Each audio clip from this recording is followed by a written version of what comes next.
For many years, I shared an apartment in London with my friend Sherlock Holmes. My name is Dr. Watson. I worked as a doctor in the British Army for several years. While I was in the army, I travelled to many strange and interesting places. I had many exciting adventures. Then one day, in Afghanistan, I was shot in the shoulder. My wound was deep and took many months to heal. I nearly died from pain and fever. At last, I got better, but I could not work in the army any more. I retired from the army and came back to England. That is why I was living in London with Sherlock Holmes. I had known my friend for many years. Our address was 221B, Baker Street, in the centre of the city. I enjoyed sharing an apartment with Holmes. My friend was a very clever man. He was the most famous private detective in London. He helped to solve crimes and catch criminals. When people were in trouble or needed help, they came to Holmes. Sometimes the police came to Holmes and asked for help in catching a criminal. Sherlock Holmes did not care if his clients were rich or poor. He enjoyed solving their interesting problems. He was very happy when he was working. It was the most important thing in his life. One afternoon, I was reading a book and Holmes was standing by the window in our sitting room. Usually, he was very busy and active, but this afternoon he did not seem very happy. I was worried about my friend. "What's the matter with you today, Holmes?" I asked. "Come and stand at the window, Watson," Holmes said. "Look out into the street. See how uninteresting London is today." It was winter. The street outside was almost empty. Everyone was at home in front of their warm fires. "I need some work, Watson," said Holmes impatiently. "I cannot live without interesting problems and mysteries. That's why I became a private detective. I love my work. It keeps my brain active. But when there are no crimes and no mysteries to solve, then life becomes very boring for me." He turned sadly away from the window. At that moment, there was a knock at the door. Our housekeeper came into the room. She was carrying a small white card on a silver tray. Holmes picked up the card. "Miss Mary Morstan," he read aloud. "I don't know anyone of that name. Please ask the lady to come in. Perhaps it is a new client." A few moments later, Miss Morstan entered the room. She was young and not very tall, with blonde hair and blue eyes. Her clothes were not fashionable, but they were clean and tidy. She had a lovely face. I noticed at once that she looked worried and unhappy. "Please sit down, Miss Morstan," said Holmes kindly. "I am Sherlock Holmes, and this is my good friend, Dr. Watson. Dr. Watson and I have worked together many times." "I'm very pleased to meet you both," said the young lady. Then she turned to Holmes and looked at him with her lovely blue eyes. "Mr. Holmes, I've heard that you give people good advice. I'm not a rich woman, but I hope you can help me too. Something very strange has happened. Mr. Holmes, I need your help." The picture sequence from the cinema has finished. You can look at it once more if you want. Holmes rubbed his hands together excitedly. His eyes shone, and he leant forward in his chair. "Tell us your story," he said. Miss Morstan began her story, and we listened. "My father," she began, "was a captain in the army. When I was very young, he was sent to India. My mother was dead, and I had no other relatives in England. So, while my father was away, I was sent to school. When I was 17, I received a letter from my father. He said that he was leaving India and coming back to England. He gave me the address of a hotel in London. He asked me to meet him there. I was very happy and excited about seeing my dear father again. I went to London and arrived at the hotel. I asked for Captain Morstan, my father. But I was told by the hotel manager that my father was not there. He had gone out the night before and not returned. I waited all day and all night, but my father didn't come back to the hotel. Finally, I went to the police. They advertised for Captain Morstan in all the newspapers, but without success. I never saw my dear father again." Miss Morstan began to cry. Holmes opened his notebook. "What was the date that your father disappeared?" he asked. "It was the 3rd of December, 1878. Nearly 10 years ago." "What happened to his luggage?" "It was still at the hotel," replied Miss Morstan. "The cases contained some books and clothes and some paintings and ornaments from the Andaman Islands." "The Andaman Islands? What are they?" I asked. "A small group of islands near the coast of India," said Miss Morstan. "There is a prison on one of the islands. My father was one of the officers in charge of the prisoners.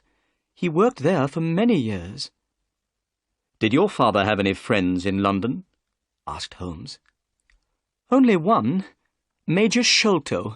He was also in charge of the prisoners in the Andaman Islands. The Major had retired from the army some time before my father disappeared. He was living in London, and of course I went to see him, but he didn't know that my father had arrived in England." "Your story is very interesting," said Holmes, rubbing his hands together once more. "Please, go on." "4 years after my father disappeared," continued Miss Morstan, "I saw an advertisement in the newspaper. The date was the 4th of May, 1882. To my surprise, the advertisement asked for the address of Miss Mary Morstan. It said that if I advertised my address, I would receive some very good news." "What did you do?" asked Holmes. "I advertised my address in the same newspaper. The next day, I received a small cardboard box.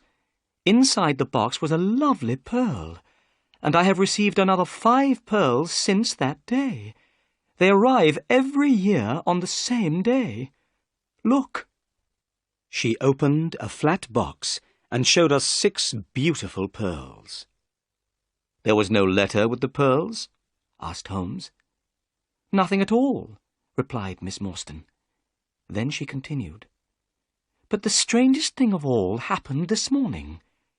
That is why I came to see you. This morning I received a letter. Please read it." "Thank you," said Holmes. He took the letter and studied it carefully. Then he handed it to me. London, the 17th of November, 1887. Dear Miss Morstan, go to the Lyceum Theatre tonight at 7 o'clock. Stand outside the entrance on the left.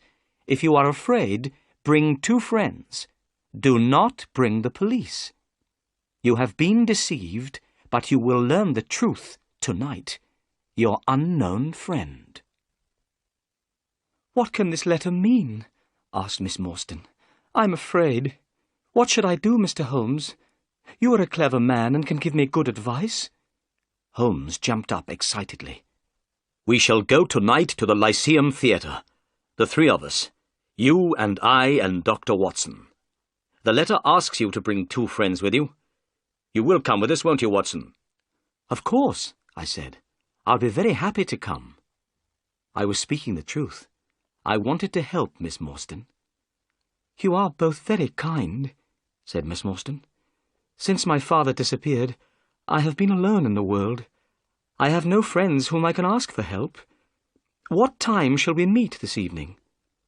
Holmes looked at his watch. "It's now 3:30, he said. "Come back at 6 o'clock. Don't be afraid, Miss Morstan. This evening we'll come with you to the Lyceum Theatre. We'll meet your unknown friend, and we'll try to solve the mystery." "Thank you," said Miss Morstan. She smiled at us and left the room. "What a lovely woman," I remarked. "I'm going out now," said Holmes. "I'll be back in about an hour." When Holmes had gone, I sat down by the window and tried to read a book, but I could not stop thinking about Miss Morstan. I hoped that we would be able to help her. The picture sequence from the cinema has finished. You can look at it once more if you want. At 5:30, Holmes returned. He was very pleased about something. "I have had great success, Watson," he said, as I gave him a cup of tea. "What, Holmes? Have you solved the mystery already?" I asked in surprise. No, but I have discovered something very interesting. Miss Morstan said that her father had a very good friend in India. His name was Major Sholto. "Yes," I said. "Major Sholto had retired from the army. He was living in London when Captain Morstan disappeared, but he did not know that Morstan was in England."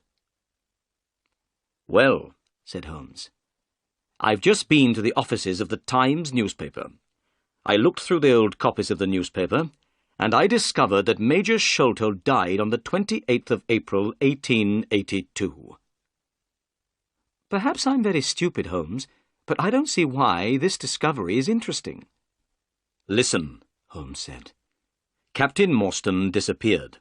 He had one friend in London, Major Sholto, but Major Sholto said that he didn't know that Captain Morstan was in London. 4 years later, on the 28th of April, 1882, Sholto died. A few days later, on the 4th of May, 1882, Captain Morstan's daughter saw the advertisement in a newspaper.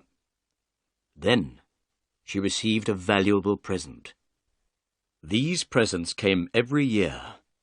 Why do the presents arrive on that day? They must have something to do with Sholto's death." I was still puzzled. "But Sholto died 6 years ago," I said. "Why did Miss Morstan receive that letter today, 6 years later? The letter speaks of telling her the truth. What can it mean?"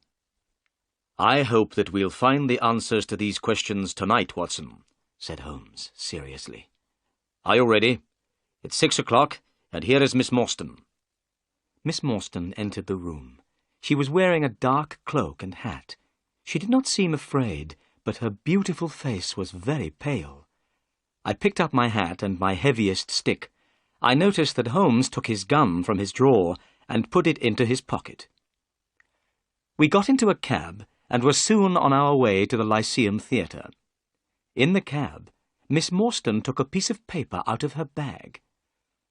"Mr. Holmes, I forgot to show you this. This note was found in my father's luggage. It is very strange. I don't know what it means. Perhaps it isn't very important, but I wanted you to see it." Holmes unfolded the note carefully and spread it on his knee. He took a magnifying glass out of his pocket and examined the paper. "This paper was made in India," he remarked. "Have a look at it, Watson." I took the note and studied it carefully. The paper was thin and old. There was a drawing on the paper. "It looks like the plan of a large building," I said. "Somebody has made a mark to show a certain place in the building. But what are these names at the bottom? And what is the meaning of the sign of 4? "I don't understand what this note means," said Holmes, "but it might be important. I will keep it." He sat back in the cab. Miss Morstan and I talked quietly together, but Holmes did not say anything. I knew he was thinking hard. It was getting dark, and the people in the streets were hurrying home from work. I was feeling a little afraid. I wondered what kind of person we would meet at the Lyceum Theatre. There were many people outside the theatre. Everyone was meeting friends and going in to see the play. The letter had told us to stand outside on the left. We waited. Suddenly, a small, dark man appeared. "Are you Miss Morstan and her friends?" he asked. "Yes," she said. "You must promise me that these men are not policemen," said the stranger. "They are not policemen," replied Miss Morstan. "Then come with me," said the man. He led us quickly across the street to another cab and opened the door. We went inside. The man closed the door and jumped up onto the driver's seat of the cab. The horse moved off quickly. We passed through so many streets that I was very soon lost. I had no idea where we were going. I was feeling nervous, and Miss Morstan's face looked white. Sherlock Holmes was calm. Our strange driver did not turn round or speak to us. The only sound was the noise of the horse's hooves. At last, we stopped. We were outside a house in a dark, quiet street. It had only one small light in the kitchen window. There were no lights in any of the other houses in the street. We knocked at the door. It was opened immediately by an Indian servant. The Indian was wearing a bright yellow turban on his head. He had white clothes and a yellow belt. It was very strange to see such brightly coloured clothes in this quiet street in London. "My master is waiting for you," said the servant. As he spoke, we heard a man's voice. It came from one of the rooms inside the house. "Bring them in to me," the voice called. "Bring them straight in to me." The picture sequence from the cinema has finished. You can look at it once more if you want. We followed the Indian servant into the house. He stopped in front of an open door. "Come in! Come in!" said the voice. We entered, Holmes, Miss Morstan, and myself, and were astonished. The room in which we were standing was full of Indian paintings and ornaments. The carpet was soft and very thick. There were 2 large tiger skins on the walls. In the centre of the room stood a strange little man with a bald head. He was smiling, but he seemed very nervous. "My name," said the bald-headed man, "is Thaddeus Sholto. You are Miss Morstan, of course. And these 2 gentlemen?" "This is Mr. Sherlock Holmes, and this is Dr. Watson." "A doctor!" cried Thaddeus Sholto excitedly.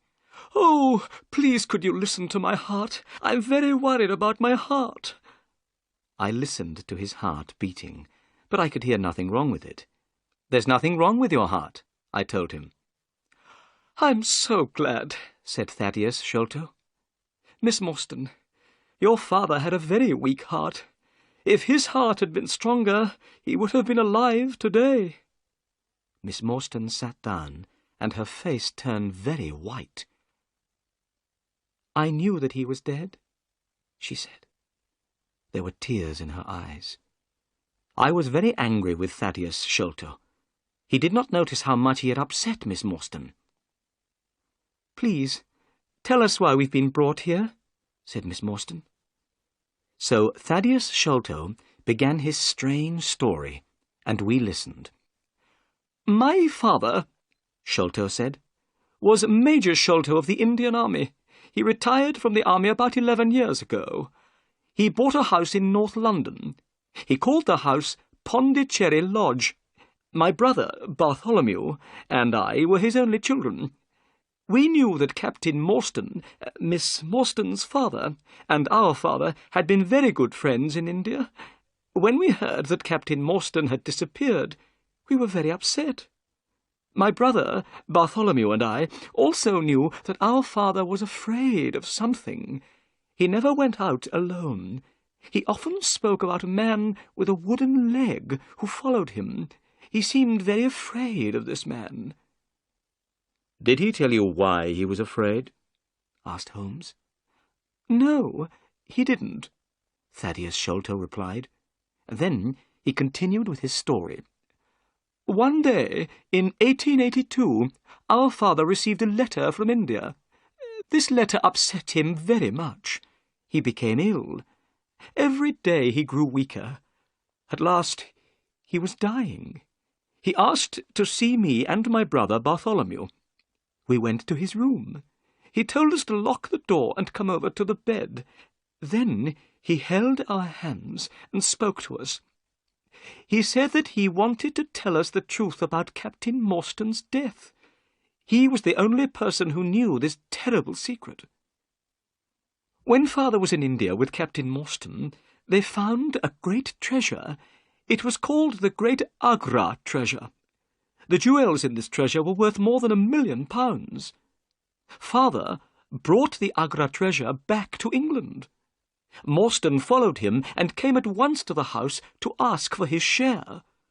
But the treasure had made Father greedy. He did not want to give any of it to Morstan. He wanted to keep it all for himself. Morstan became very angry. They had a terrible argument. Father knew that Morstan's heart was weak. Suddenly, the colour of Morstan's face changed. Father saw at once that Morstan was dead. He did not know what to do. He had not killed Morstan, but he was afraid that people would believe that he had killed Morstan. He decided to say nothing. He hid the body, and he also hid the great Agra treasure. Soon the news of Morstan's disappearance spread through London. Only our father knew the terrible truth. He told us as he was dying that he had been a wicked and greedy man. He said that he had acted very wrongly, but that he had paid for his crime. The Agra treasure never brought him happiness, only fear and guilt. Then he told us that Captain Morstan had a daughter called Mary. He asked us to listen carefully.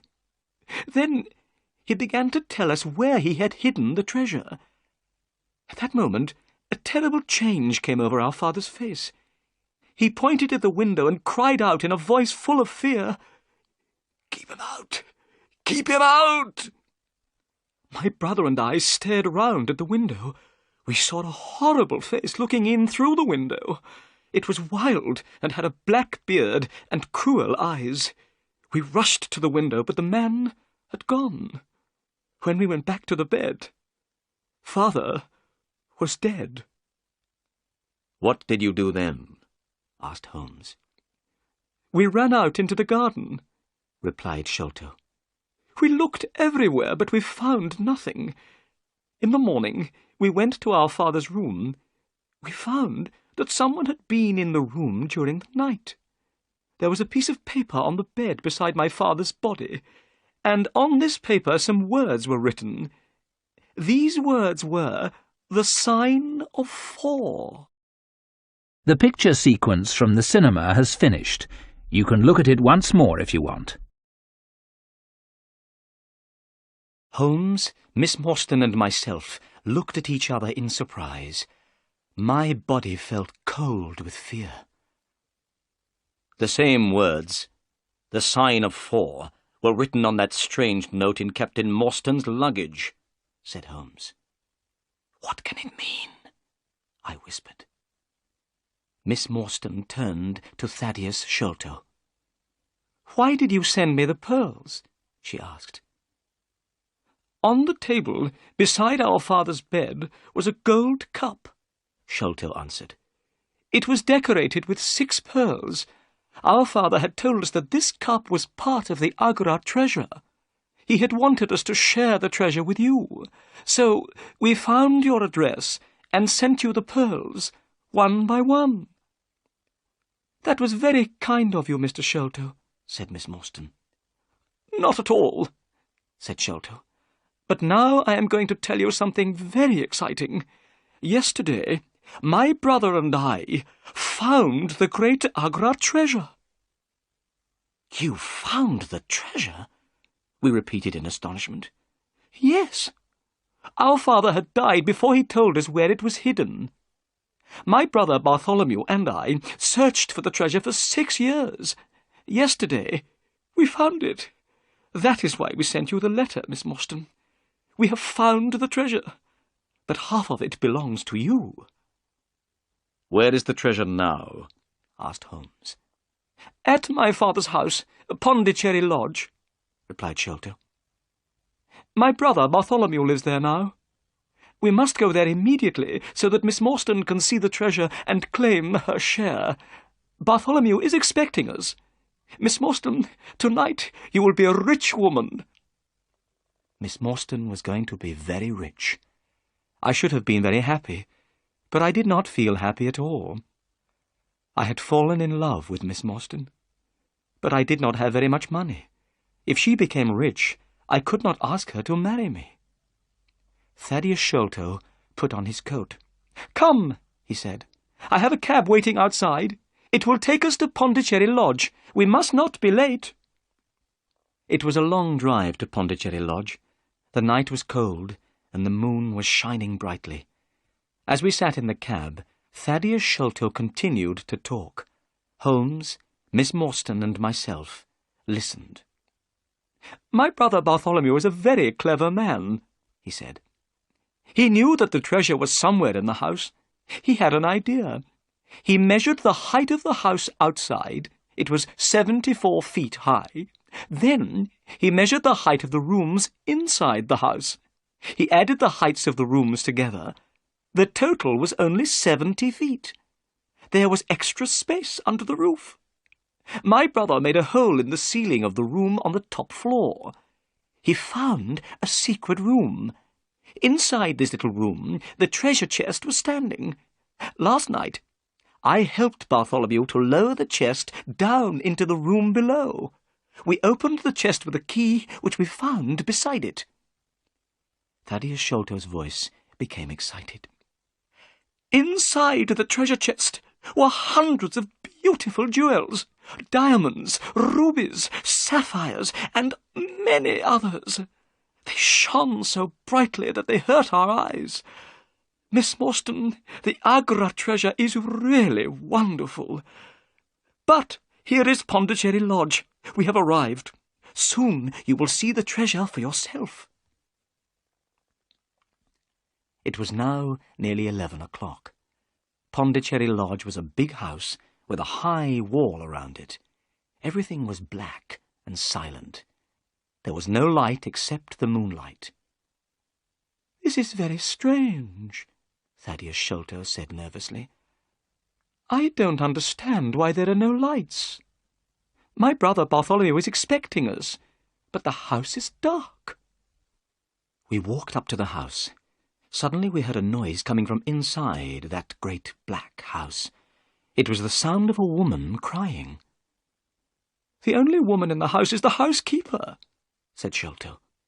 "Something is wrong." We hurried to the door and knocked. A tall old woman opened it. Her face was white with fear. "Oh, Mr. Thaddeus, I'm glad you've come," she said. "I'm very frightened. Come into the house, Mr. Thaddeus. Oh, I'm glad that you're here. Something terrible has happened to your brother." The picture sequence from the cinema has finished. You can look at it once more if you want. Thaddeus Sholto began to shake with fear. His face was very white. "What do you mean?" he asked the housekeeper. "What is the matter with my brother?" "He locked himself in his room. He was there all day. When I knocked on the door, he would not answer me," she said. "I knew that something must be wrong. A short time ago, I went upstairs. I looked through the keyhole of the door of his room. I saw your brother's face, Mr. Thaddeus. It looks terrible. You must go up, Mr. Thaddeus. You must go up and see for yourself." The housekeeper started to cry again. "You must all go upstairs," said Miss Morstan. "I'll stay here and look after this poor woman." We left the two women, Miss Morstan and the housekeeper, downstairs. Holmes took the lamp and led the way. Thaddeus Sholto and I followed him. We climbed up the stairs. There was a passage at the top of the stairs. At the end of the passage was a door. Thaddeus Sholto pointed to this door. "That's the door of my brother's room," he whispered. We hurried forwards. Holmes turned the handle, but the door was locked. Then he bent down and looked through the keyhole. He stood up again, quickly. "My God!" he cried. "It's the work of the devil." I bent down and put my eye to the keyhole. I felt very sick and afraid. The bright moonlight was shining into the room. I could clearly see a face. This face was looking straight at me. It did not move. There was a horrible smile on the face. "This is terrible," I said to Holmes. "What shall we do?" "We must break down the door," he replied. We threw ourselves at the door, and it broke with a sudden crack. We were inside Bartholomew Sholto's room. Bartholomew Sholto was dead. He was sitting in a chair by a table. His body was stiff and cold. I could see that he had been dead for many hours. The dead man's body was twisted with pain. There was a horrible smile on his face. There was a piece of paper on the body. Holmes picked it up and read it. "Look," he said. In the light of the lamp, I read with horror, "The Sign of 4." "What does it mean?" I asked. "It means murder," Holmes replied. He pointed to Bartholomew Sholto's ear. "Look." I looked. I saw something sticking in the dead man's skin near his ear. "It looks like a thorn," I said. "It is a thorn," said Holmes. "You can take it out, but be careful. It is poisoned." I took the thorn between my finger and thumb. I pulled it away easily from the dead man's skin. I looked at it. It was hard and sharp. I saw that it had poison on it. "So, this is how Bartholomew Sholto died," I said. "What a terrible death! But who killed him, and why?" We had forgotten about Thaddeus Sholto. He was still standing in the doorway. Suddenly he gave a cry. "The treasure has gone," he said. "They've stolen the treasure. Look! Do you see that hole in the ceiling? We lowered the treasure down through that hole last night. After I had helped my brother with the treasure, I left him here in this room. I was the last person to see my brother alive. I heard him lock the door as I came downstairs." "What time was that?" asked Holmes. "It was 10 o'clock, and now my brother Bartholomew is dead, and the great Agra treasure has gone." The picture sequence from the cinema has finished. You can look at it once more if you want. "Go to the police station, Mr. Sholto," said Holmes. "Ask the police to come quickly. Dr. Watson and I will wait here." Thaddeus Sholto turned away. We heard him going downstairs. "Now, Watson," said Holmes, "we have some work to do before the police arrive. We must find out how the murderer got into the room. The door was locked, but what about the window?"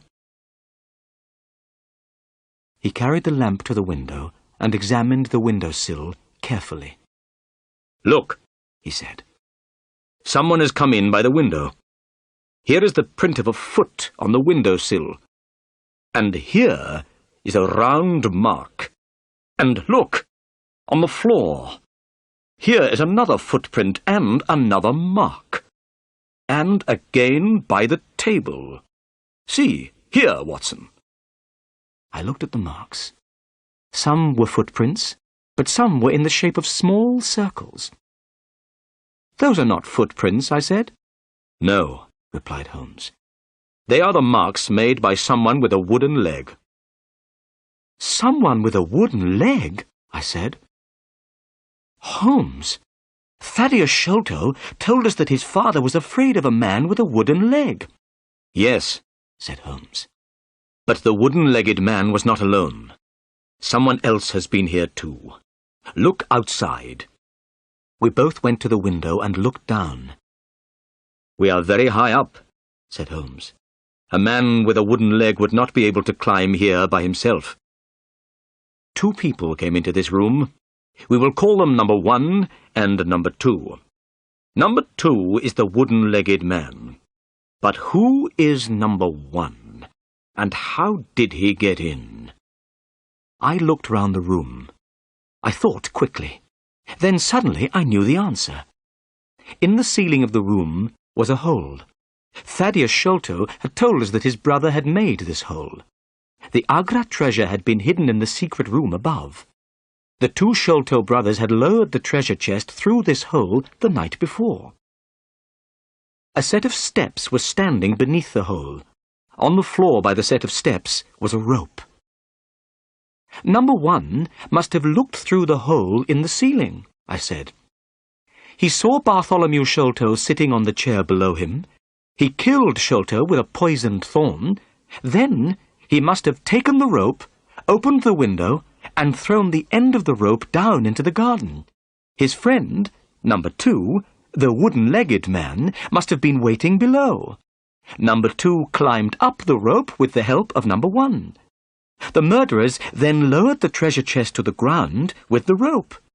Number 2 climbed down the rope. Number 1 got out of the room through the hole in the ceiling.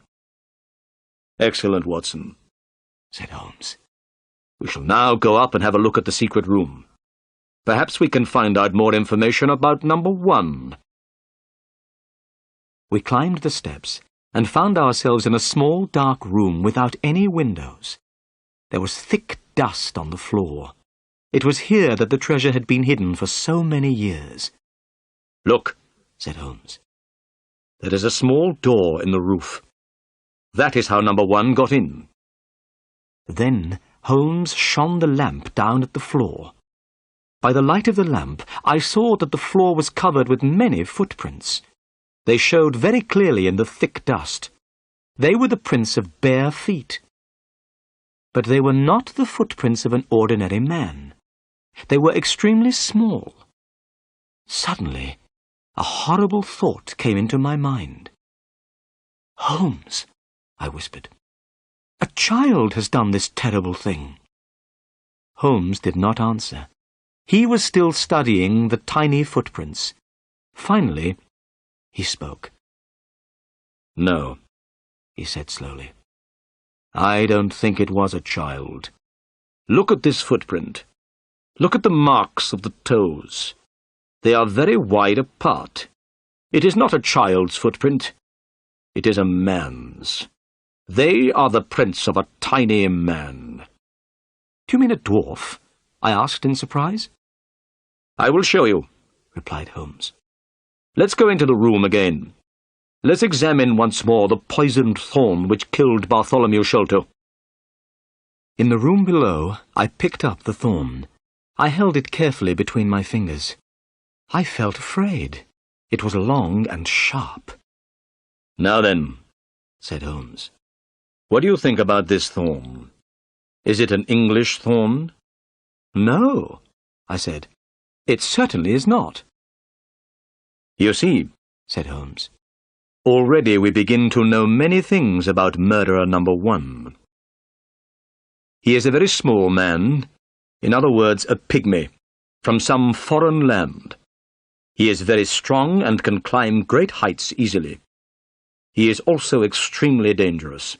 He kills people by shooting them with poisoned thorns." The picture sequence from the cinema has finished. You can look at it once more if you want.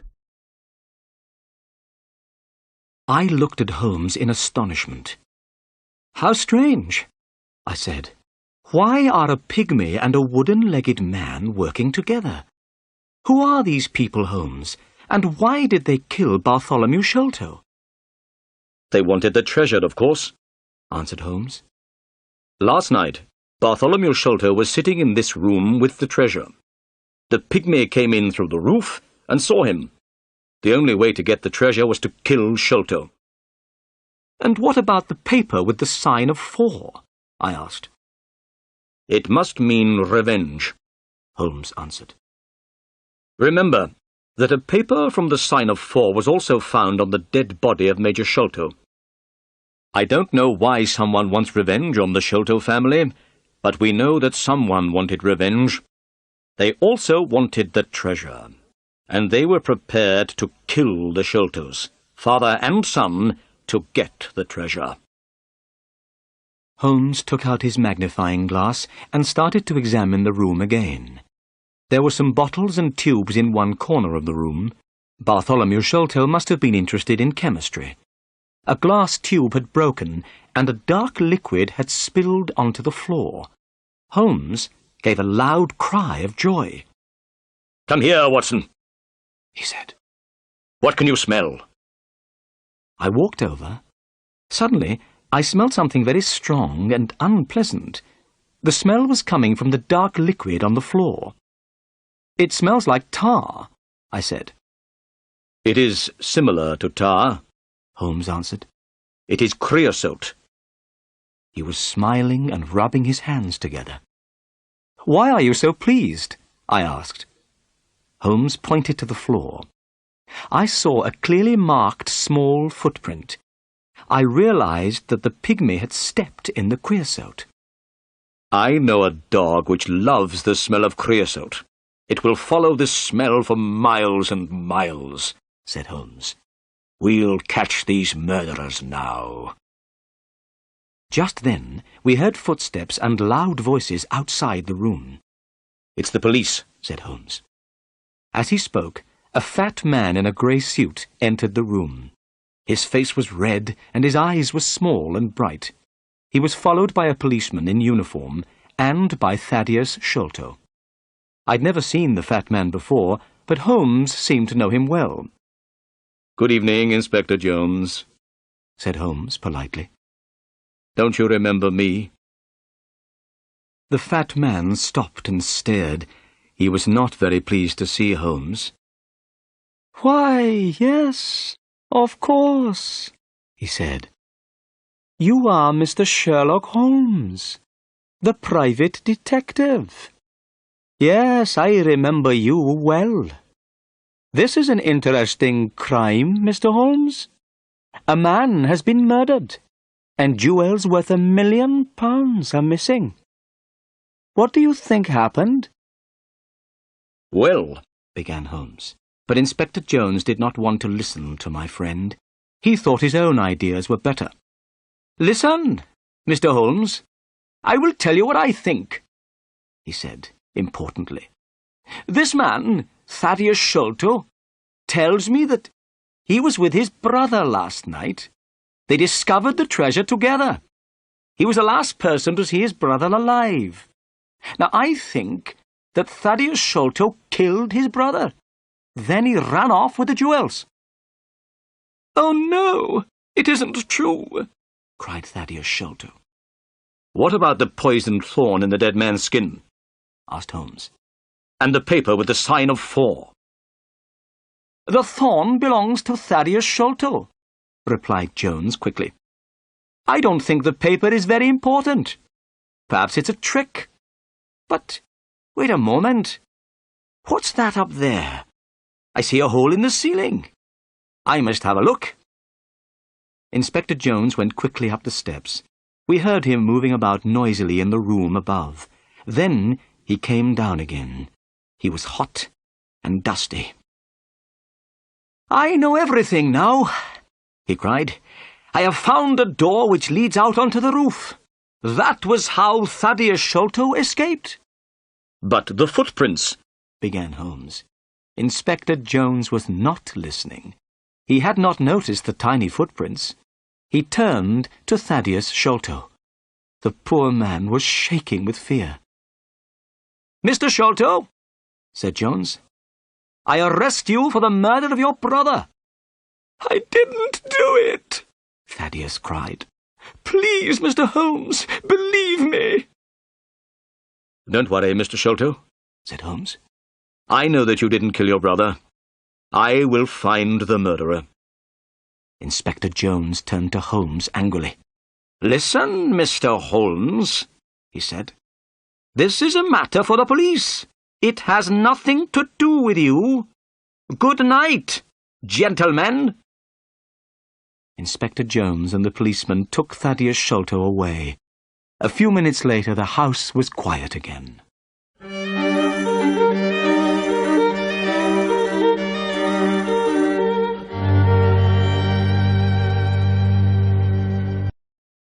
The picture sequence from the cinema has finished. You can look at it once more if you want. "The police don't want my help, Watson," said Holmes, as soon as the inspector had gone. "Inspector Jones thinks he has solved the crime and caught the murderer, but they have arrested the wrong man. I agreed with Holmes. I was sure that Thaddeus Sholto was not the murderer. "We must be quick, Watson," said Holmes. "I want you to do 2 things. First, take Miss Morstan home. Second, go to this address, 3 Pinchin Lane. Ask for Mr. Sherman. He has an old dog called Toby. I want you to bring Toby here. Meet me here in 2 hours' time."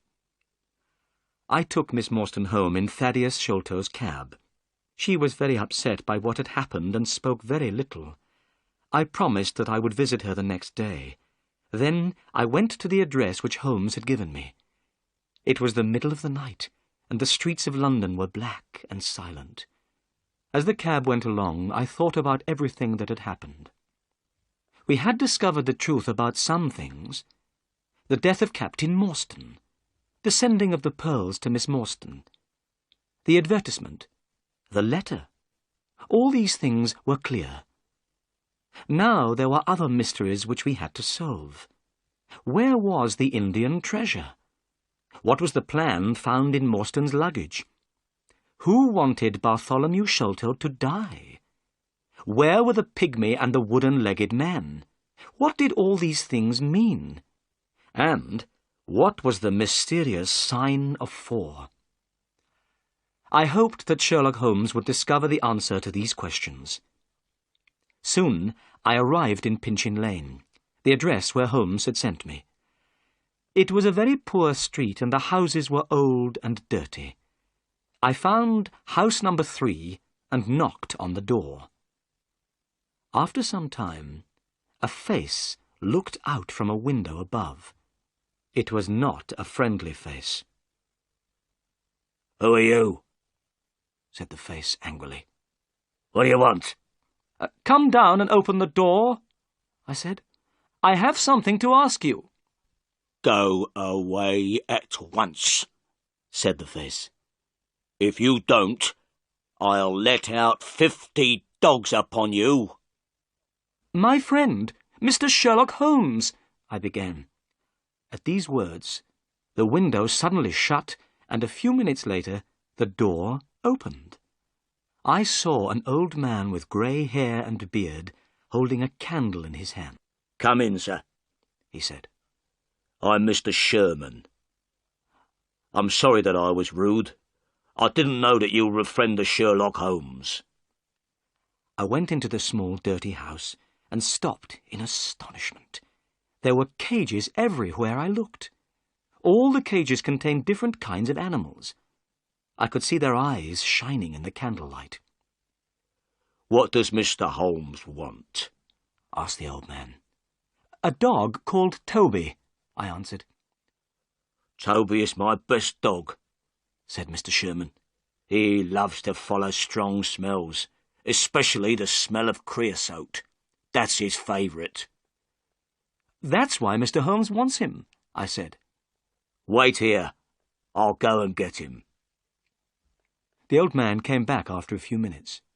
He was pulling a dog on a lead. The dog looked very strange. It had very long ears and very short legs, and its eyes were large and sad. "This is Toby," said Mr. Sherman. "He'll go with you. He's a friendly dog." The dog licked my hand and wagged its tail. I put some money into Mr. Sherman's hand, and the old man gave me Toby's lead. When I got back to Pondicherry Lodge, I found Sherlock Holmes standing outside the door. He was smoking his pipe. "Excellent, Watson," he cried when he saw me. "You've done well. Good dog, Toby. Come here. Good dog." Holmes took a handkerchief out of his pocket and gave it to Toby to smell. The handkerchief was covered with creosote. The dog went mad with excitement. His sad eyes shone with happiness, and his tail wagged. "See how he loves the smell," said Holmes. "We won't have any problems now." Holmes pointed at a drain pipe, which went down from the roof of the house. "While you were away, Watson," he said, "I went up onto the roof and discovered how the pygmy climbed up and climbed down again. He used that drain pipe." The drain pipe ran all the way down from the roof to the garden below. There was a large barrel full of water under the end of the drainpipe. "He climbed down that drainpipe and on to the barrel beneath," said Holmes. "It was very easy to follow his trail. He left marks everywhere. He also dropped this." Holmes put his hand in his pocket and took out a small bag made of dried grass. I looked inside. To my horror, I saw 5 or 6 long, dark thorns. They were the same as the one which killed Bartholomew Sholto. "The murderer has lost these," said Holmes. "Let's hope that he doesn't have any more. Don't touch them, Watson. They are poisoned. But come, where's Toby? We must begin." Holmes took Toby's lead and pulled the dog to the bottom of the water barrel. Toby smelled all round carefully. Suddenly, he began to bark excitedly.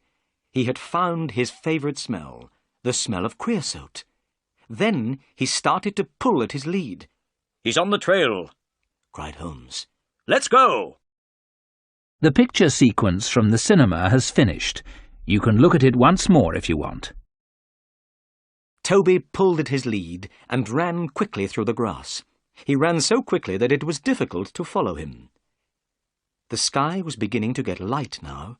Toby ran along the paths in the garden under the trees and bushes. Then he reached the garden wall and ran along beside it. Finally, he stopped at a place in the wall where the bricks were loose. "This is the place where they got into the garden," said Holmes. "It is easy to climb up and down here. Look, do you see this mark? It is the print of a man's hand." He pointed at a flat stone.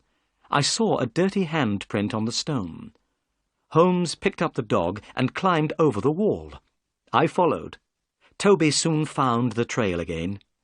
Toby did not look to the right or the left. He ran straight ahead with his nose to the ground. He loved the smell of creosote. Nothing could stop him from following it. As we hurried along, I thought about the wooden-legged man and the pygmy.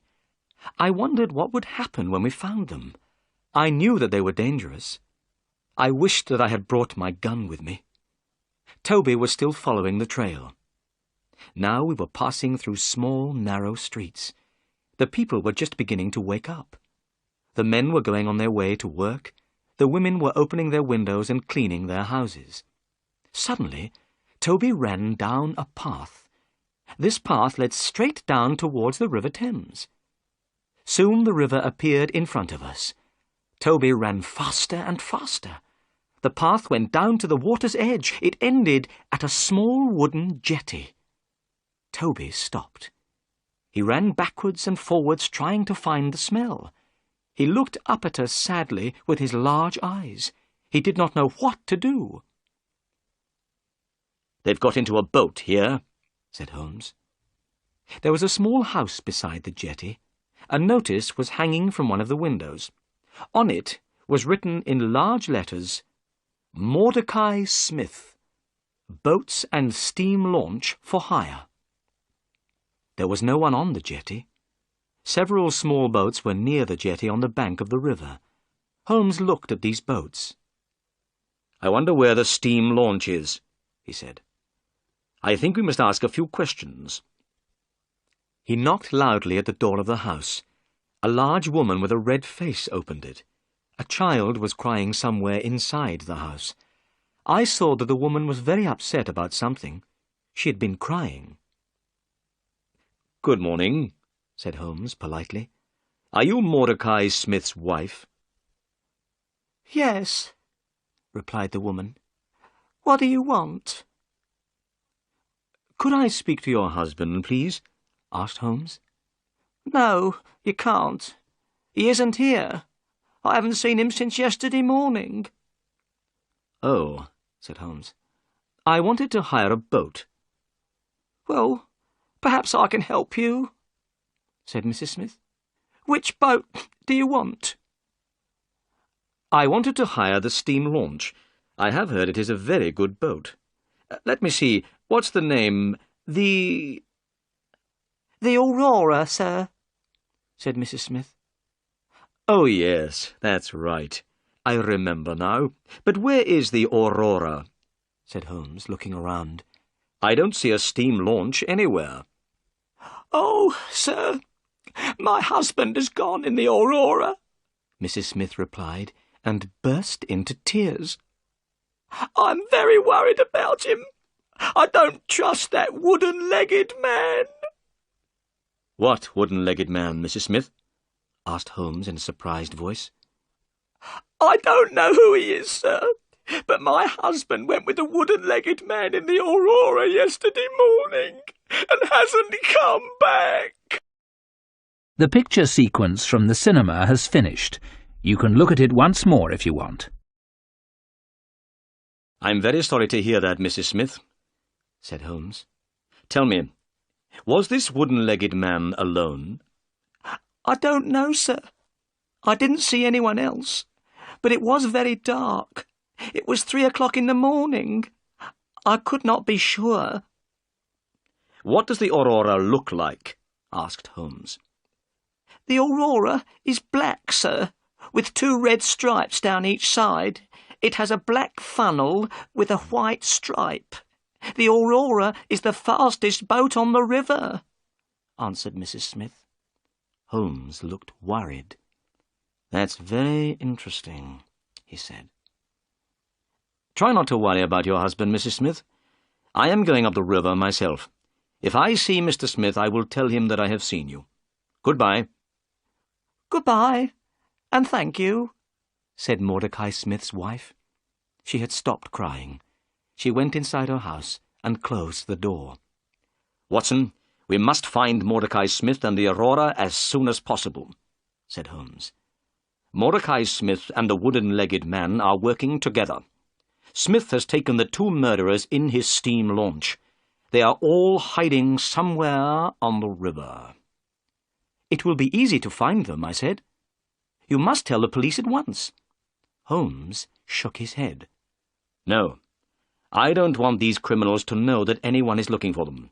They will try to escape again. I have a better idea," Holmes went on. "I have many agents everywhere up and down the river. These agents are clever. I pay them to bring me information. They always know what is happening on the river. I will ask my agents to look for Mordecai Smith and the Aurora. But you look tired, Watson. Let's go home and have breakfast." It was now nearly 8 o'clock in the morning. I did feel very tired. I was glad to go home to Baker Street. When I had a bath and changed my clothes, I came downstairs to breakfast. Holmes was drinking coffee and reading a newspaper. "Look, Watson," he said. "Here is a report about the murder of Bartholomew Sholto at Pondicherry Lodge, and about the arrest of Thaddeus Sholto by Inspector Jones last night." I took the paper and read the report. I felt sorry for Thaddeus Sholto. Inspector Jones had made a stupid mistake by arresting him. I knew that Sholto was not guilty of the murder of his brother. I hoped that we would be able to help Thaddeus. But would we be able to find the murderers? Suddenly, there was a loud knock on the door. A few minutes later, 12 children ran into the room. Their clothes were dirty and ragged. They had no shoes on their feet. Their hair was untidy, and their faces had not been washed for a very long time. But they seemed happy and cheerful. "Good morning, Mr. Holmes," said the children together. "Who are these children, Holmes?" I asked in astonishment. Holmes laughed. "These are my agents," he said. "I sent a message for them to come. Look at them. They can go anywhere, see everything, hear everything. Nobody is afraid of children." Holmes gave each of the children some money. Then he told them what he wanted them to do. "You must find a steam launch called the Aurora," he said. "It is on the river somewhere, and belongs to Mordecai Smith. The Aurora is black with 2 red stripes down each side. It has a black funnel with a white stripe. You must find it. Now go." The children ran out of the room, all talking together. They went down the stairs and out into the street. "My agents will find Mordecai Smith and the Aurora," said Holmes. Now, we must wait. The picture sequence from the cinema has finished. You can look at it once more if you want. We had not slept all night and I was very tired. I went to bed and woke late in the afternoon. I felt much better. I went downstairs. Holmes was reading a book. I saw at once that he was worried. "Is there any news?" I asked. Nothing at all. I can't understand it. I am very surprised and disappointed. My agents say that they cannot find the Aurora. "Can I do anything to help?" I asked. Nothing. "Then I'll take Toby back to Pinchin Lane. Then I'll go and see Miss Morstan and tell her what has happened." I went to Miss Morstan's house. She looked very pleased to see me. I told her that we had not found the treasure yet, but she did not look disappointed. I was surprised about this, but I was also very pleased. I said good-bye to her and drove back to Baker Street. I went to bed, but I could not sleep. I was thinking about Miss Morstan. I wanted to ask her to marry me. All night I heard Holmes walking up and down in his room. Next morning he looked tired and ill. My agents cannot find the Aurora, he said impatiently. They have searched the whole river. The Aurora has disappeared. We waited all that day, but there was no news. The next day I woke early. It was still dark. To my surprise, Sherlock Holmes was standing by my bed. He was dressed and ready to go out. I have had an idea, Watson, he said. I am going up the river myself. Perhaps I can find the launch. You must stay here. There may be some messages. Holmes left without another word. That day, the time passed very slowly. I picked up a book but was unable to read it. I was thinking all the time about the wooden-legged man and the pygmy. Where were they? Why could Holmes not find them? I was worried about my friend. I knew that he was a clever detective, but perhaps this time he would not be able to catch the murderers. At 3 o'clock in the afternoon, I had a visitor. It was Inspector Jones, the police officer. I was astonished. Inspector Jones had changed completely. 2 days ago, he had been very rude to Holmes. He had not wanted his help. Now, he was very quiet and polite. "Good afternoon, Dr. Watson," said Inspector Jones. "I'm afraid that I made a bad mistake. I have had to let Thaddeus Sholto go. Sholto has proved that he was at a friend's house when his brother died." Inspector Jones looked so sad that I began to feel sorry for him. "I've received a telegram from Sherlock Holmes," the inspector went on. "Here it is." I took the telegram and read it. Inspector Jones, go to Baker Street at once. Wait for me there. I know where Sholto's murderers are hiding. Come with us tonight if you want to catch them. Holmes. "That's excellent," I cried. "Forget about Thaddeus Sholto. You'll soon have some other prisoners, Inspector Jones." At that moment, the door opened and Holmes came into the room. He was smiling. "What news?" we asked together. I know where the Aurora is, Holmes replied. It wasn't on the river at all. The Aurora has been hidden in a boatyard near the river for 2 days. I knew the launch at once. Mordecai Smith, the owner, was there too. He was talking to someone, and he was speaking very loudly. He said that he had to have the Aurora ready for 8 o'clock tonight. His 2 gentlemen were leaving for America. Their ship was waiting for them out at sea, and they must not be late. I knew immediately what they were planning to do, went on Holmes, and I know what we must do. Inspector Jones, will you help me? "I was wrong before, and you were right," said Jones sadly. "I didn't listen to you then, but I'll help you now." Good, said Holmes. We need a fast police launch, as fast as the Aurora. It must be ready this evening. and 2 or 3 strong policemen to come with us." "I'll arrange all this," said Jones. "Excellent," said Holmes. "Tonight, the 3 of us, you and I and Dr. Watson, will be on the police launch. We will be waiting outside the boatyard at 8 o'clock. We'll be ready for the Aurora when she comes out.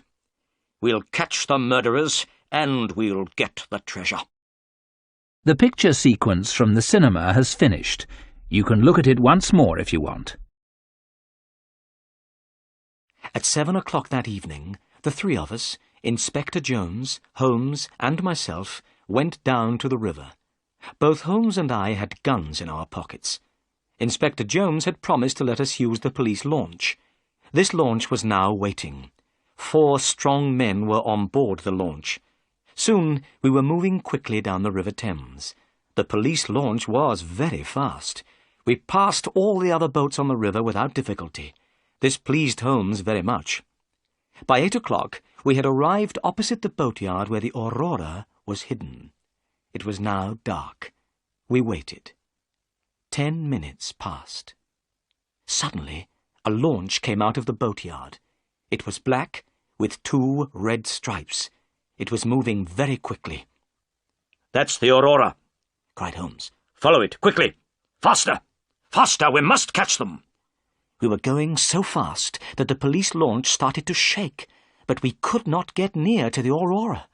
The chase became more and more exciting. We went in and out between other boats. Many times I closed my eyes. I was sure that we would hit something. At last we got closer to the Aurora. Inspector Jones turned on a light and shone it on the Aurora. "Stop!" he cried. "Stop! We are the police!" In the lamplight we could see some men on board the Aurora. One man was sitting at the back of the launch. Beside him was a strange, dark shape. We could also see Mordecai Smith, the owner of the Aurora. He was working as hard as he could. He was trying to make the engine of the launch go faster. Inspector Jones shouted again, "Stop!" Suddenly, the man at the back of the Aurora stood up. He shouted at us angrily. He was a big, strong man. Then I noticed that his right leg was missing. There was a wooden stump in its place. This was the wooden-legged man. At the sound of the man's voice, the strange dark shape beside him moved. It was a small, dark man, the smallest man I have ever seen. But the pygmy's head was large. His face was hard and cruel. As soon as Holmes saw the pygmy, he took out his gun. I did the same. "Shoot him if he moves his hand," said Holmes. At that moment, the pygmy put a short piece of wood to his lips. We fired our guns together. The pygmy fell backwards into the water with a terrible cry. The wooden-legged man turned the Aurora towards the bank of the river. As soon as the Aurora touched the bank of the river, he jumped out. It happened so quickly that we were not able to slow down and stop the police launch. The man had landed in the soft, wet mud of the river bank, but his wooden leg had stuck in the mud. He could not move. We managed to turn the police launch round. We went towards the wooden-legged man and threw him a rope. Then we pulled him up over the side of our launch. Mordecai Smith was still on the Aurora, but he did not try to escape. We tied the Aurora to our launch. The chase was over. On the deck of the Aurora there was a big, heavy chest. We were sure that it contained the Agra treasure. We carried the heavy box onto the police launch. Suddenly, Holmes stopped and pointed. "Look," he said. I looked where Holmes was pointing. I saw one of the pygmy's poisoned thorns. It was fixed in the wood where Holmes and I had been standing. The poisoned thorn had passed through the air between us. Holmes was smiling, but I felt cold and sick. We had escaped a horrible death. As we went back up the river, we shone our light on the water. We were looking for the body of the pygmy, but we saw nothing. His body still lies somewhere at the bottom of the River Thames. The picture sequence from the cinema has finished. You can look at it once more if you want. The wooden-legged man was our prisoner. He was sitting in the police launch opposite the treasure chest. He was about 50 years old. He had black curly hair and a black beard. He did not look angry any more. He was not interested in anything. "What's your name?" Holmes asked him. "Jonathan Small," replied the man. "Jonathan Small?" repeated Holmes. He took out the piece of paper which had been found in Captain Morstan's luggage. Holmes read out what was written on the piece of paper. "Jonathan Small, Mohammed Singh, Abdullah Khan, Dost Akbar, the sign of 4. "Give me that paper," said the man. Holmes gave it to him. "Yes," Small said. "I am one of the sign of 4. This paper is a plan of the fortress at Agra in India. My 3 friends and I found the treasure many years ago. Tonight I have lost the Agra treasure, and you have killed my dear friend, Tonga. I'm not sorry about the deaths of Sholto and his son. I'm not sorry about anything. Do what you like with me." "You will tell us your story later," said Holmes. "But first, Watson, will you take the treasure to Miss Morstan?" "I shall be pleased to do that," I said. But I was not speaking the truth. I did not want to take the treasure to Miss Morstan. I did not want her to become a rich woman. "Inspector Jones and I will take our prisoner to Baker Street," said Holmes. "We'll meet you there, Watson." Then Holmes turned to Jonathan Small. "But where is the key of the treasure chest?" "At the bottom of the river," replied Jonathan Small. "Why did you throw it away?" cried Inspector Jones angrily. "You've made things very difficult for us." Jonathan Small did not speak. He did not care what Jones said. When we got to the jetty, I got out of the launch with the treasure chest. I found a cab and drove to Miss Morstan's house. Miss Morstan was sitting by the window. She was wearing a pretty white dress, and her hair was shining brightly in the lamplight. "How nice to see you," she said when she saw me. "Do you have any news?" "I've brought something better than news," I said, trying to speak happily. "I've brought the Agra treasure." I put the heavy chest down on the table. Miss Morstan did not look very excited. "So, this is the famous Agra treasure," she said. "Yes," I replied. "Half of it belongs to you, and half to Thaddeus Sholto. You are a rich woman now, Miss Morstan." "The treasure can wait," she said. "First, I want to hear all about your adventures. Please sit down and tell me everything." So I told her everything that had happened. I told her how Holmes found the Aurora. I told her about Inspector Jones and Thaddeus Sholto. I told her about the chase on the river, the death of the pygmy, and how we had caught Jonathan Small. "How brave you are," she said. "I didn't know that you were in such terrible danger." "It's finished now," I said. "Let's open the treasure chest. There isn't a key. How can we open the chest?" Miss Morstan left the room and came back with a heavy metal bar. I took the bar and put it under the lid of the chest. Then I turned it, and the lid opened. I lifted up the lid. My hands were shaking. We both looked inside. Then we looked at each other in astonishment. The chest was empty. The chest was made of very thick iron. This was why it was so heavy. "The treasure is lost," said Miss Morstan quietly. "Thank God," I said. "Why do you say thank God?" asked Miss Morstan. "Because now I can ask you to marry me," I replied, holding her hand. "Because I love you, Mary. Now you are not going to be rich, so I can tell you my feelings. That is why I said, thank God. Then I say thank God too, she whispered. The picture sequence from the cinema has finished. You can look at it once more if you want. When I got back to Baker Street, Holmes, Inspector Jones, and the prisoner, Jonathan Small, were all waiting for me. I showed them the empty treasure chest. Small began to laugh. "Where is the treasure, Small?" shouted Jones angrily. "The Agra treasure belongs to the Sign of Four," said Small quietly. "No one else will have it. I threw it all to the bottom of the river." We all stood astonished. The great treasure of Agra was lost forever. "The Agra treasure is unlucky," said Small. "It has never brought happiness to anyone. It brought death to Captain Morstan. It brought fear and guilt to Major Sholto. Bartholomew Sholto was murdered because of it.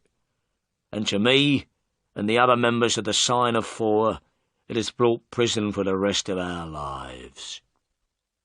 "You must tell us your story," said Holmes. "What is the Sign of Four?" Jonathan Small began his strange story, and we listened. "I went to India as a soldier in the British Army," said Small. "One day, soon after I arrived, I had an accident and lost my leg. After that, I could not fight any more. Then there was terrible fighting between the Indians and the British. The British all hid in an old fortress at Agra. They shut themselves inside. The walls of this fortress were very thick. The Indians could not get in. I also went to Agra. I had 3 Indian friends who had fought for the British. They came to Agra with me. These men were Muhammad Singh, Abdullah Khan, and Dost Akbar. When we were in the Agra fortress, we heard a strange story. It was about a great treasure which had been hidden in the fortress. It had been hidden for many years. The 4 of us decided to look for this treasure. And one day, we found it. It was hidden under the floor in a secret room. We were astonished by what we had found. We had never seen so many beautiful jewels. The 4 of us decided not to say anything about what we had found. We decided to leave the treasure hidden in the secret room in the fortress. When the fighting was finished, we would be able to take the treasure away with us. We made a promise to each other. We agreed that we would always work together. We would share the treasure between us. We became the Sign of Four. But a terrible thing happened. 2 British soldiers were killed in a fight. We had not killed them, but we were arrested for their murder. We were sent to prison in the Andaman Islands. "Is that where you met Major Sholto and Captain Morstan?" asked Holmes. "Yes," said Small. "Sholto and Morstan were the officers in charge of the prisoners there. We were in a terrible situation.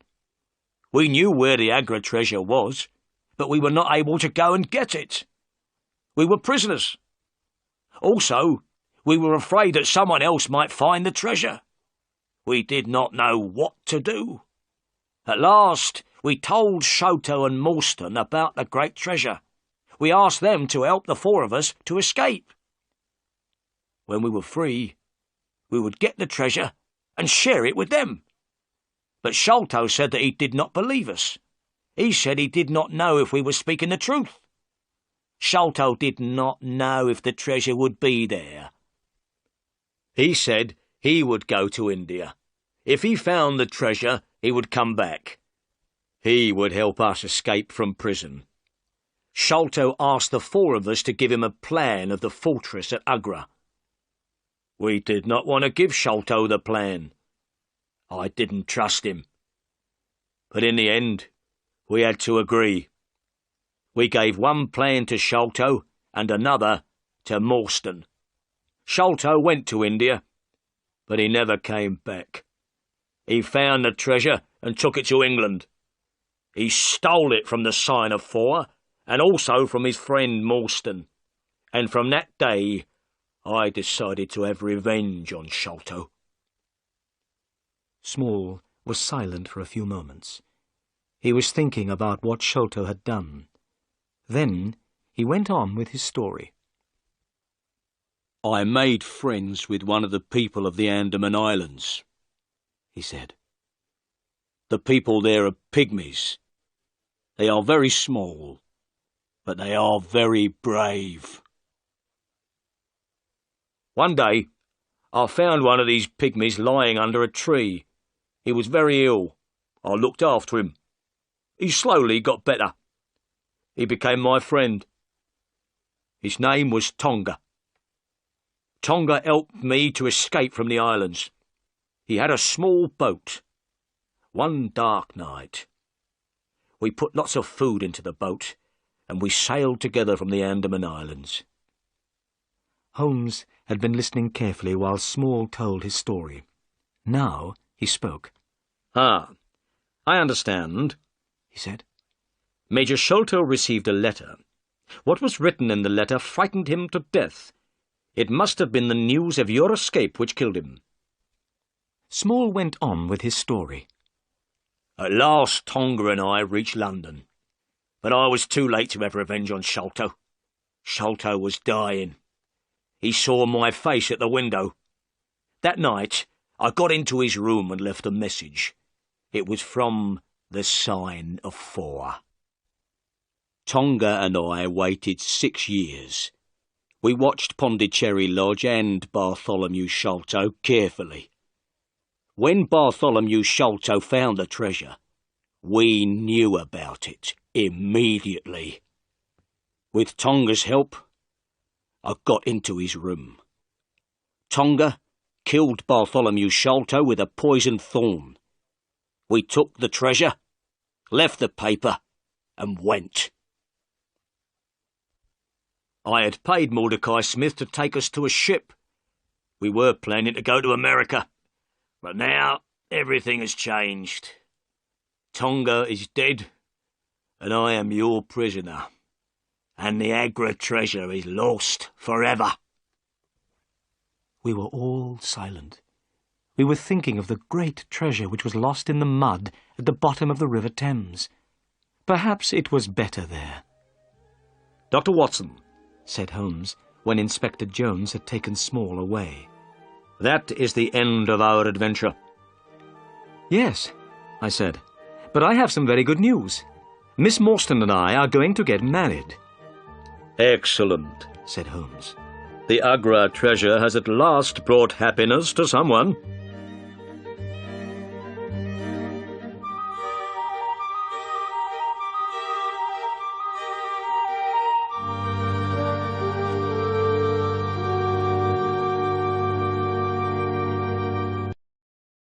The picture sequence from the cinema has finished. You can look at it once more if you want.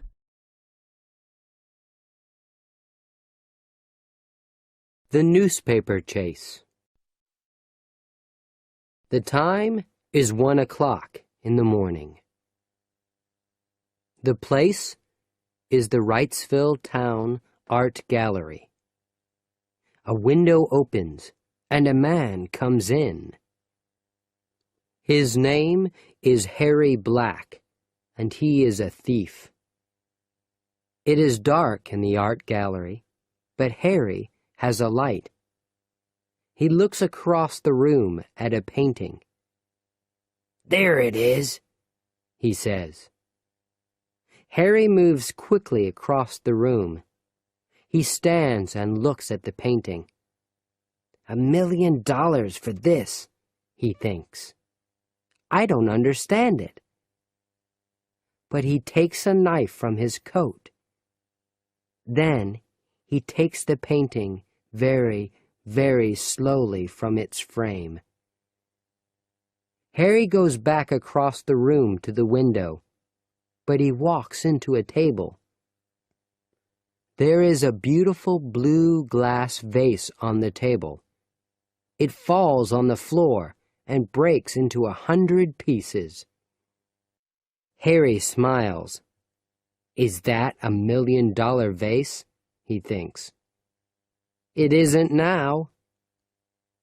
He runs across the pieces of glass to the window. Harry has a room in Mrs. Allen's rooming house. He goes quietly up to his room and closes the door. Mrs. Allen and her daughter, Janie, are sleeping. They don't hear him. In his room, Harry takes the painting from his bag. He puts it in a newspaper. Then he puts the newspaper under his bed. In the morning, Janie Allen is in the kitchen. She's putting old bottles into a box. Recycling is important, Janie thinks. On the TV, a reporter is at the Wrightsville Art Gallery. He is talking about the painting. It's $1 million painting, he is saying. Here's a photo of it. Now the reporter is talking about the blue glass vase. It's in 100 pieces now, he says. Janie looks at the photo of the vase.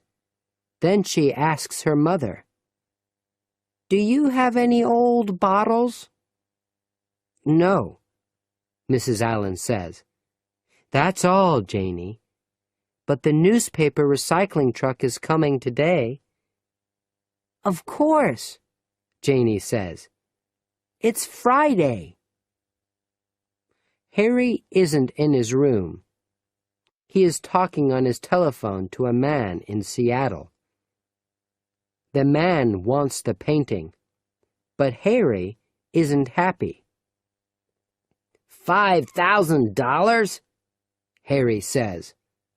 No, it's $1 million painting. What? No, I want 50,000, not 5. What? The painting? Yes, I have it. And it's okay. Janie is looking for old newspapers. Early on Friday mornings, she takes them from every room in the house. Then, later, the newspaper recycling truck arrives. Janie opens Harry's door and looks into his room.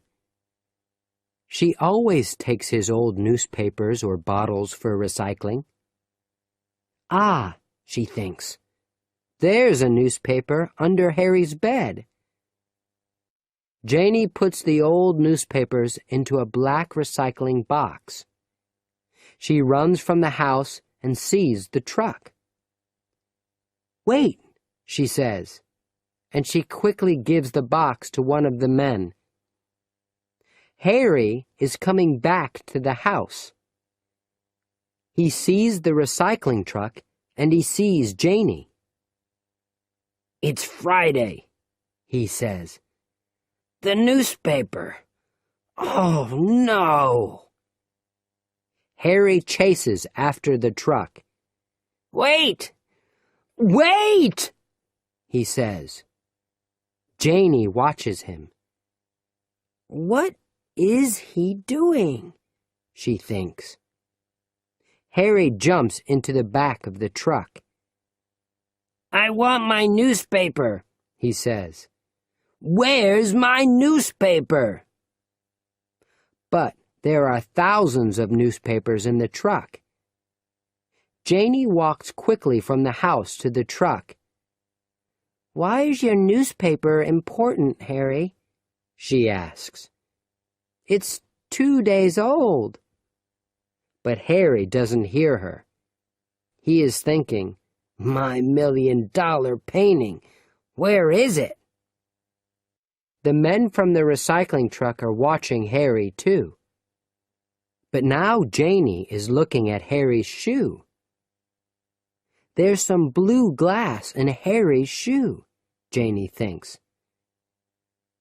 Where Oh! Suddenly, she remembers the photo of the blue glass vase on the TV. She looks again at the piece of glass in Harry's shoe. Is it from the vase in the art gallery? She thinks.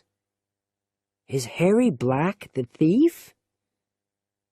The men from the recycling truck are angry.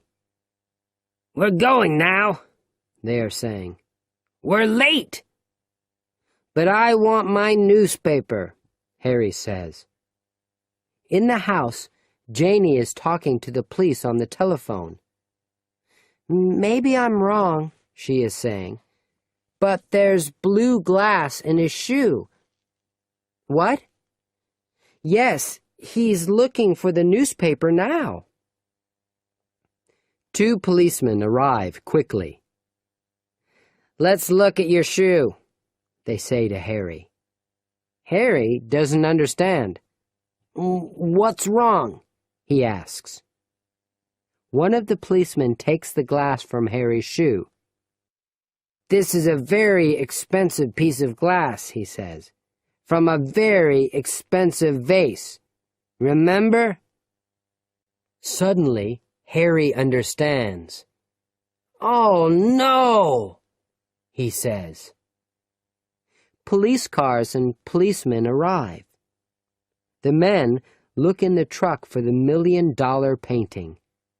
Later, they find the right newspaper, and they find the painting. "Good work, Janie," one of the policemen says. "And there's a reward." "Maybe I can buy a painting with a reward," Janie says. "I like pictures,"